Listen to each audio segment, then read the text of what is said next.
Olá, seja bem-vindo a mais um Explica aí, Renan. Dessa vez para falar de um tema bem legal que é o Renascimento, aulinha do sétimo ano, basiquinha. Essa habilidade é bem legal porque ela começa já a sintetizar o que foi essa Europa da Idade Moderna.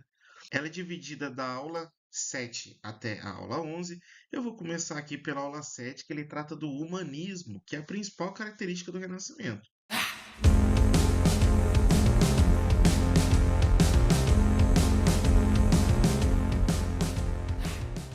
Bom, a gente vai ver o conceito de humanismo, as principais características desse movimento humanista, o antropocentrismo, que é o homem no centro, o geocentrismo e o heliocentrismo.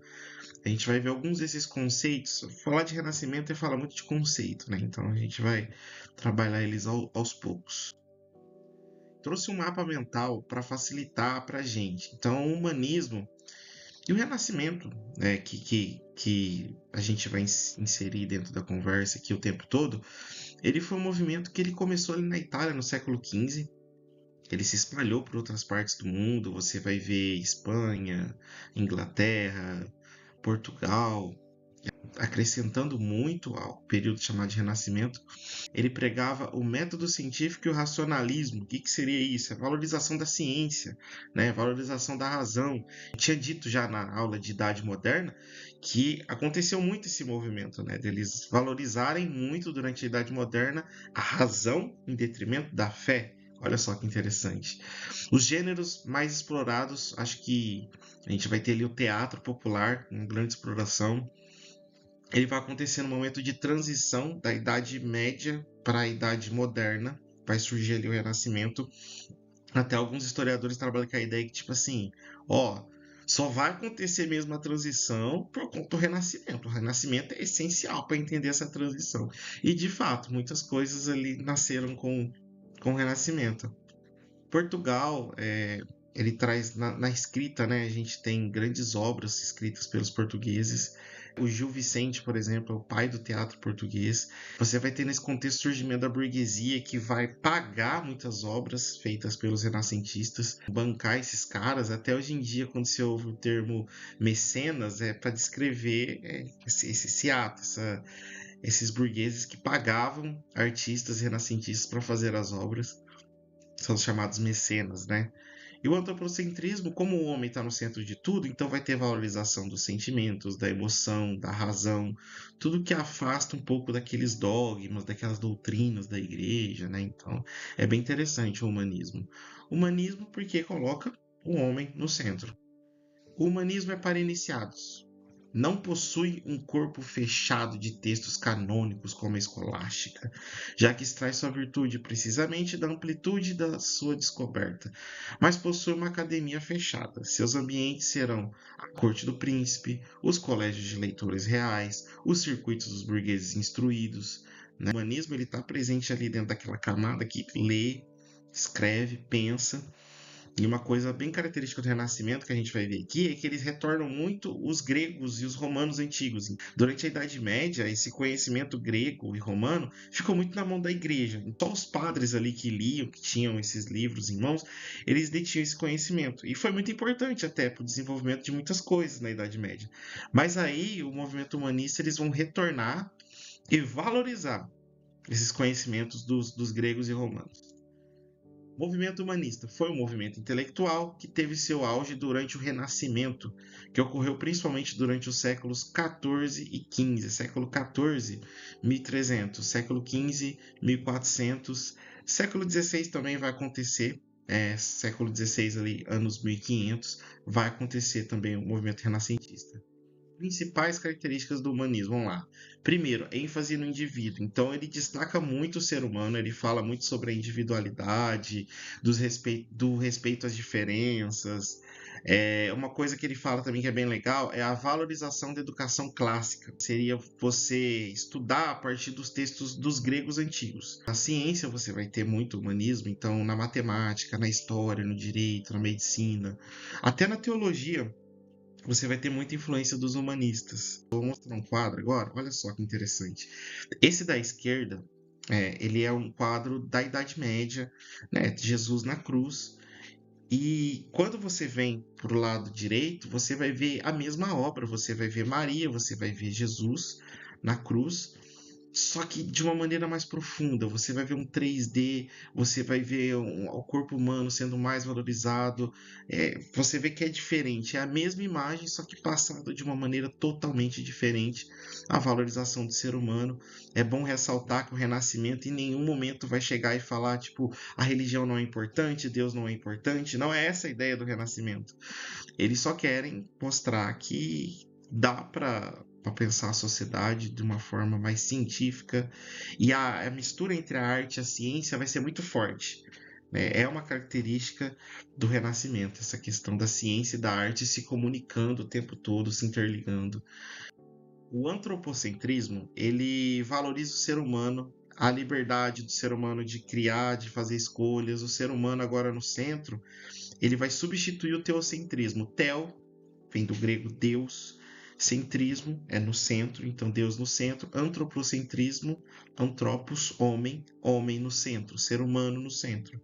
Tá? Então o homem agora era o centro do mundo, de toda a razão, de toda a sabedoria. Esse desenho do Leonardo da Vinci, que é do homem vitruviano, mostra bem isso, a valorização da razão, da inteligência humana, da criatividade humana. No heliocentrismo, que é um outro conceito, ele vai fazer o quê? Ele vai jogar que o centro é o Sol. Então, no heliocentrismo, Hélio, Sol, o Sol é o centro. Já no geocentrismo, a Terra era o centro do universo. Isso muda muitas coisas. A gente vê já modelos já bem diferentes de imagens e um contrapondo o outro, né? É interessante que são modelos assim que estão presentes mais ou menos dentro do mesmo período, mas que o heliocentrismo, que é essa questão tipo, como assim a Terra não é o centro do universo, que a igreja falava? A igreja, a Terra era plana, a Terra era o centro do universo. Isso vai ser falado, não é bem assim, calma. Não é bem assim. Isso que vai ser criticado, depois vai ser. Hoje a gente sabe que é, né? Mas vai ser questionado pela igreja. Até alguns caras como Galileu Galilei tiveram que voltar atrás, né? Se retratar e falar, ó, não é bem assim, me desculpa. Mas a gente sabe que o entendimento científico que a gente tem hoje, a gente sabe que eles estavam corretos, que a Terra não é o centro do universo. E aí falar do Renascimento em si, vamos lá. Bom, Renascimento é um termo que se refere a um processo histórico que é caracterizado pelas transformações, teve mudanças em relação às estruturas medievais. Então você tinha ali a Idade Média e aí marca um período de transição. Na economia foi quando sai do feudalismo, a galera ali morando na terra, trabalhando para o senhor feudal e vem para o capitalismo. Começa a se desenvolver um novo sistema chamado mercantilismo. A gente vai falar muito dele ainda ao longo do ano, tá? Quando aconteceu? Entre o século XIV e XVI. O Renascimento foi ali, século XIV e XVI. O que foi? O termo empregado para descrever os efeitos da transformação na arte. Então, toda forma de arte, teatro, música, escrita, principalmente escrita, pintura, a gente vai ter um visual muito forte. Mas vai ter mudança na mentalidade, porque eles vão começar a pensar, por exemplo, que a Terra não é o centro do universo. A ciência vai evoluir muito, você vai ter muitas invenções. Na filosofia, você vai ter a volta dos filósofos gregos. Na política, vão se mudar os governos. Na religião, a igreja não vai ter tanta força. Esse movimento renascentista vai influenciar outros movimentos que vão criticar principalmente a igreja católica. Então, colocar o ser humano no lugar de Deus, que é o humanismo, mudou muita coisa. Eu trouxe um mapa mental aqui do Renascimento, algumas características do racionalismo, que é essa questão da razão humana, acima de tudo, acima da fé, principalmente. O classicismo, esse retorno da Grécia e Roma antiga se chama classicismo. Então, falou classicismo, já sabe o que é, retornar aos valores de Grécia e Roma. Hedonismo, que é a valorização dos prazeres, todo tipo de prazer. Na Idade Média, se você tinha algum prazer, um exemplo só, comer chocolate é gostoso. Se a Igreja Católica visse que você estava fazendo para comer esse chocolate colocasse em pecado na visão deles, eles eles chegavam a colocar, ó, é proibido comer chocolate, porque isso te gera prazer. Se te gera prazer, você vai fazer de tudo para querer fazer isso. Assim, o mundo de hoje. O mundo de hoje, você pode sentir prazer, se acabar por esse prazer, sua vida pode ser destruída por conta desse prazer que você sente. Vou dar um exemplo: as pessoas perdem tudo na vida porque são viciadas em álcool, mas ninguém vai chegar e falar para você que isso é proibido. E as pessoas, pelo contrário, numa visão individualista, que é essa aqui que a gente vê, elas vão chegar e falar para você simplesmente: você faz o que você quer da sua vida, né? É um indivíduo. E naquela época, um otimismo muito grande, a visão de que o progresso traria uma vida melhor, uma visão melhorada sobre aquela época. Eles viam dessa forma. O antropocentrismo a gente já falou bastante, o naturalismo, que é a aproximação do homem com a natureza. Então começou a valorizar mais a natureza. A natureza que não é só Deus criou a natureza, não, a natureza ela tem algo. E a gente precisa extrair esse algo. Hoje as pessoas valorizam muito animais e a natureza. Você vê pessoas assim que se emocionam mais com uma visão da natureza do que propriamente com, vamos dizer assim, desgraças humanas, coisas que acontecem com o ser humano. Porque hoje existe muita valorização do homem e a natureza. Tem pessoas que só se sentem felizes, inclusive, felizes de verdade, quando estão no meio da natureza. Então, isso é algo que vem da Grécia Antiga, essa valorização, o naturalismo, né? E durante a Idade Média você vai ver a igreja barrando um pouco desse sentimento em relação à natureza. Aqui você vê um exemplo claro do que foi a ciência no Renascimento, uma lição de anatomia do Dr. Tupi. Então eles vão ali começar a analisar o ser humano, um corpo morto. Essa obra ela mostra um pouco das principais características do Renascimento. Você, tanto na pintura, que é aquela coisa de mostrar com a realidade, mas também a valorização da ciência, né? No caso aqui, a ciência e a medicina. É muito legal mesmo esse quadro. Então, o Renascimento. Com o Renascimento comercial e urbano, que foi o quê? Quando começou a aumentar as cidades e aumentar o comércio. Isso na Idade Média ainda, tá? Surge a burguesia. Surge ali na figura dessa burguesia transformações culturais do século XIV a XVI, e essas transformações vão ser conhecidas como Renascimento. Essas mudanças representavam os valores da burguesia, uma classe social, que é uma camada, né? A burguesia está aqui na sociedade, tem outras camadas. A burguesia, como o pessoal. Burguesia é basicamente o pessoal do comércio, né? Que compra e vende. A valorização do quê? Da literatura, das artes plásticas, da filosofia, da ciência. E aqui a gente vai colocar aqui o pensamento medieval em contraposição ao pensamento renascentista. Olha como difere, gente. Olha como é diferente. No pensamento medieval, era Deus no centro. No pensamento renascentista, era o homem no centro. Aqui, era imposto pela igreja. O pensamento renascentista não. É a ciência, é a observação, é a experimentação. É algo que hoje é comum pra gente, né? Você faz uma vacina, você testa ali, depois até chegar na vacina mesmo. Ali no pensamento medieval não. Não pode vacina, não vai tomar vacina e é isso. Um exemplo só. Conformismo. Conformismo era algo tipo, ó, é isso aqui mesmo, essa é a vida, eu nasci servo, vou morrer servo, eu nasci nobre, vou morrer nobre, é isso. No renascentismo não, você vai ter a crença no progresso, a crença que as coisas podem mudar, que as coisas podem se transformar. Ali no pensamento medieval você vai ter o ascetismo, então toda a busca de prazer era pecaminosa. Você vai ter até muitas histórias, por exemplo, que a gente vê, inclusive na Bíblia, das pessoas se açoitando, pegando chicote e se batendo, porque sentir prazer era algo pecaminoso. No Renascimento, não, você vai ter a valorização do hedonismo, sentir o prazer. No pensamento medieval, o dogmatismo, aquela questão das regras, né, em cima da fé, regras de fé que deveriam ser seguidas e não pode ser questionado, é assim porque Deus quis. E aí na Renascimento você vê que fé é diferente de razão. Você pode ter fé, mas você pode ter razão. Vou dar um exemplo. Você pode ser um cara formado em história, como eu, e acreditar em Deus também, temer. Não só em Deus, eu posso acreditar em outras religiões também. Eu posso ser umbanda, eu posso ser espírita, enfim. É muito legal isso. Vida material sem importância. Então, a vida material que você tem, os bens materiais, não é importante. E aqui no pensamento renascentista, até a questão do individualismo, você vai ter a valorização da vida terrena. Algo que é muito comum hoje, as pessoas não percebem. Por exemplo, eu quero crescer, eu quero ter um bom emprego, eu quero ter um carro, eu quero ter uma casa. Isso é valorização da vida terrena. Você vai ser salvo? Jesus vai te salvar por você ter um carro, uma casa? Não. Esse era o pensamento medieval. A vida material não tem importância. No pensamento renascimento, você vai ter uma valorização mais do ser humano. De você, pô, eu quero buscar para mim as coisas, eu quero ter meus bens, eu quero ter uma vida terrena confortável. Então é bem interessante como muda o pensamento. A gente é bastante influenciado pelo pensamento renascentista hoje, né? Vocês percebem. Vocês devem conhecer algumas pessoas que têm um pensamento mais parecido com o medieval, sim, mas a maioria é mais voltado ao pensamento renascentista, que resume o pensamento renascentista é o humanismo, tá?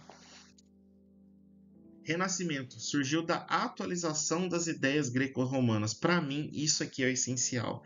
Não existiria o Renascimento como existiu sem as ideias greco-romanas. Parece simplista a gente chegar e falar, tipo, ah, não, tem valorização ali da cultura grega.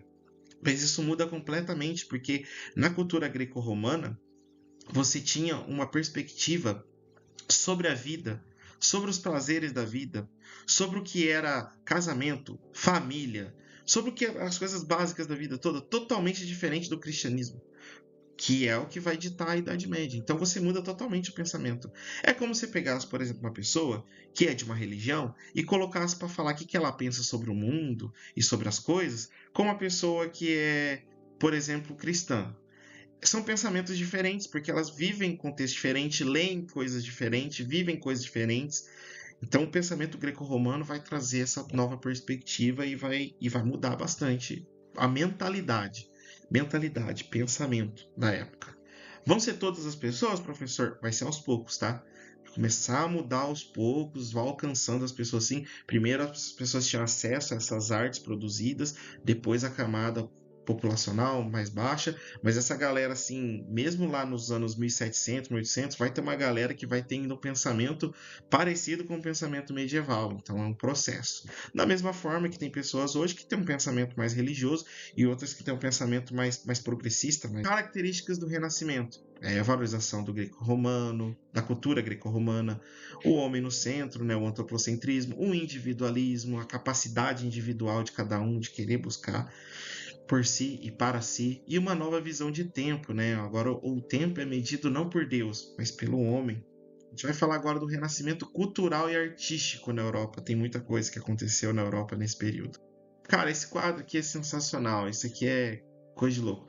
É o mesmo quadro, certo? É o mesmo quadro, só que um foi produzido pelo San Miguel, que é São Miguel, que é um pintor da época medieval, e o outro é a Última Ceia do Leonardo da Vinci, pintor renascentista, certo?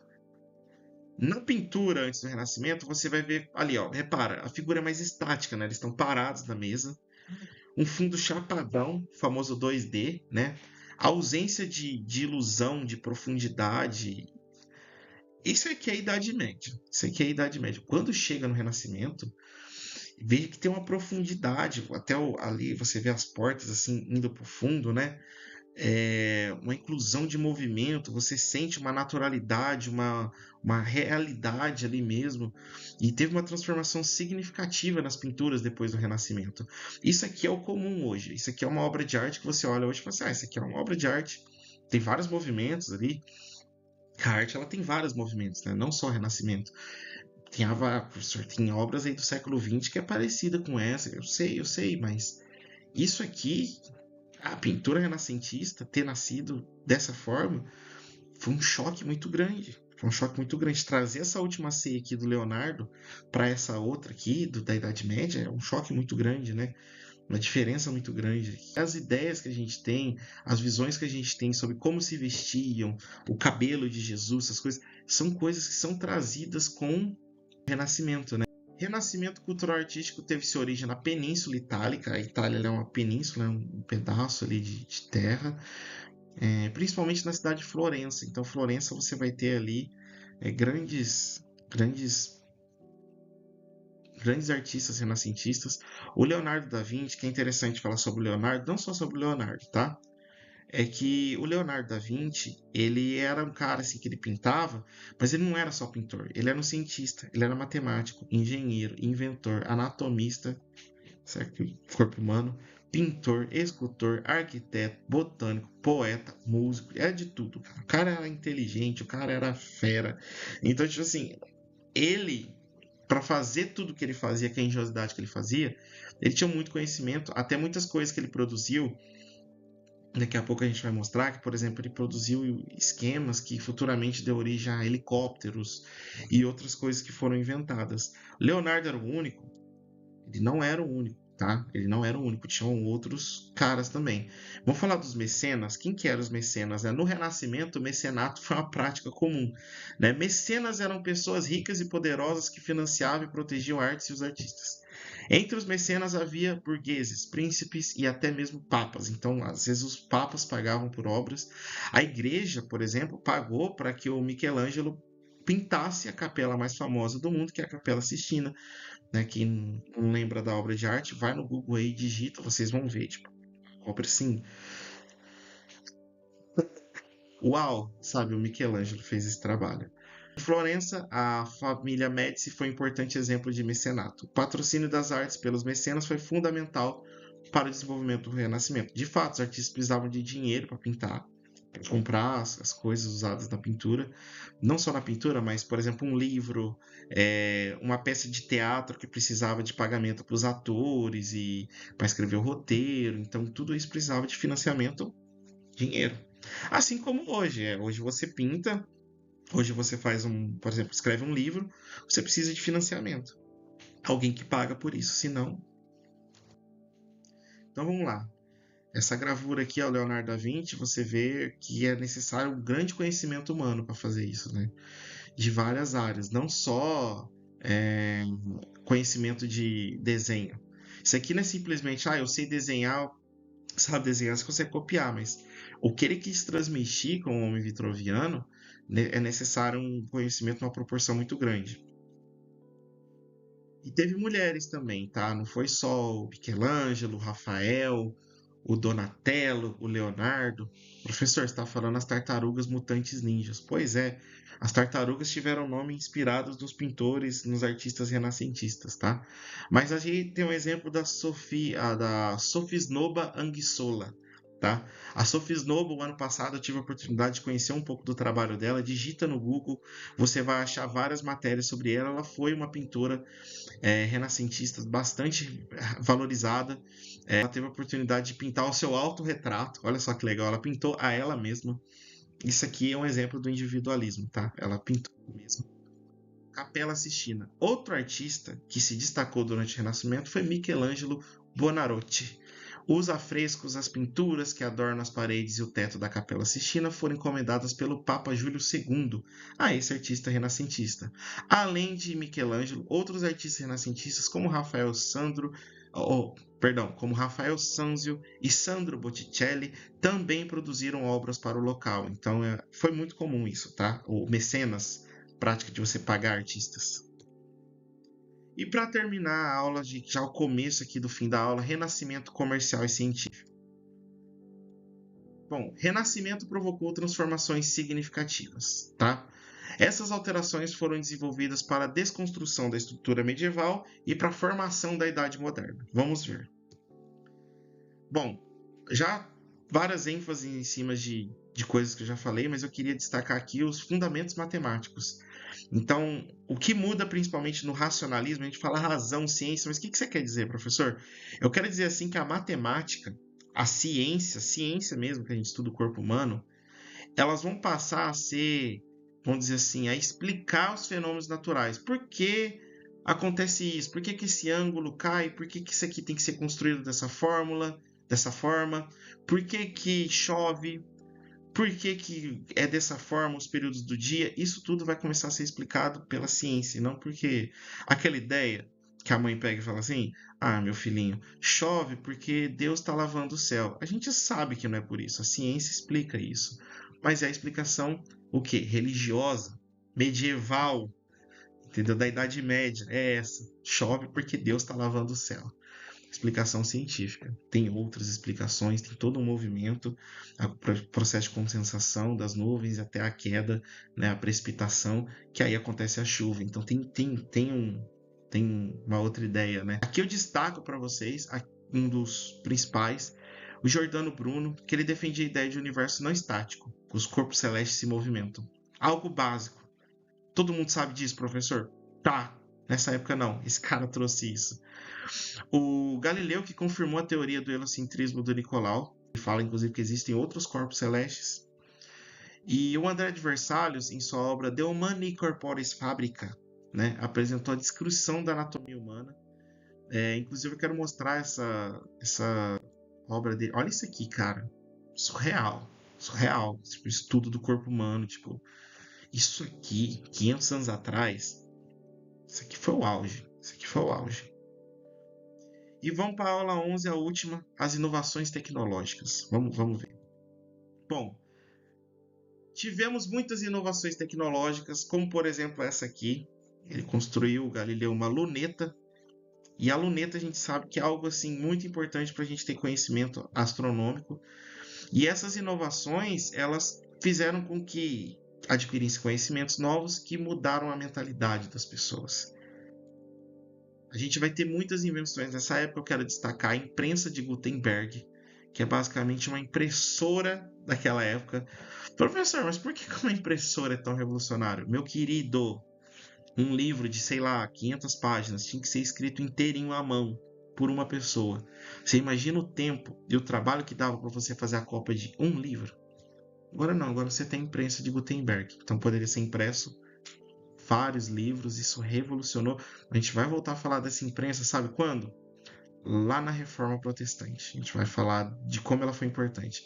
O globo terrestre, um globo que a gente usa nas escolas mesmo, aquele globo assim que mostra o mundo, coisa e tal. Redondo, por sinal. Revolucionou mesmo. O Atlas da Anatomia, que o Andrés, que eu mostrei, fez, né? Que basicamente o corpo humano sendo estudado a fundo. A luneta que eu mostrei agora, né, para observação dos astros. Estudos de probabilidade, estudos de estatística. Você tem hoje, por exemplo, futebol tem muita aposta. Você tem estatísticas, por exemplo, faz tantos jogos que tal time não vence tal time. Tipo, parece algo tão básico. Estudos de probabilidade, não só disso, mas, por exemplo, assim, de quantos porcentos tem chance disso acontecer, porcentagem, a matemática sendo muito influenciada, né? Lei da gravitação funcional, lei da gravitação universal. O Isaac Newton descobriu a gravidade. A gravidade já existia, né? Ele só viu que ela realmente existia, a gravidade. Né? Por que a gente não flutua por aí? Então, e a órbita dos cometas? A gente começa ali, começo do estudo aprofundado dos cometas, e mais para frente, né, durante esse período, aí você vai ter descoberta de vários planetas, enfim. Olha só como foi interessante. Várias invenções, vários avanços tecnológicos, assim. E eu vou ler uma parte aqui que é bem interessante, que eu achei bem legal. Os cientistas dessa época eram contratados tanto pela burguesia quanto pelos reis. Esses últimos, os reis, buscavam a melhoria de seus equipamentos militares com o objetivo de transformar seus respectivos reinados em potências políticas. E outra novidade foi a utilização de algarismos arábicos na cultura europeia. A introdução dessa ferramenta de cálculo facilitou a contabilidade. Algoritmos arábicos é o 1, o 2, o 3 que você conhece, tá? Porque eles usavam os romanos. Como assim, professor? Usava números romanos? Pois é, meu cara. Você consegue imaginar se fazer uma. Você acha difícil achar o 9x menos 4 igual a zero, sei lá o quê? Você não imagina como seria isso fazendo com números romanos. Aí ia ser mais difícil ainda. Então facilitou bastante os cálculos. Importância, né, dos árabes para matemática. Estudem mais sobre, vale a pena. O Leonardo da Vinci, que foi um cara assim que ele algumas das invenções dele projetou variedade de máquinas, como helicóptero, submarino, enfim. Chegamos ao último slide. Acho que agora deu para entender o quanto ele foi importante para o mundo, né? Espero que vocês tenham gostado da aula. Eu, particularmente, gostei muito do desenvolvimento da aula. Agora eu passo para vocês a missão de curtir, comentar, dar um like. Escreve aí alguma coisa que você queira escrever no final do vídeo. Faz uma pergunta, o que você achar melhor, tá bom? Muito obrigado por ter assistido. Até a próxima aula.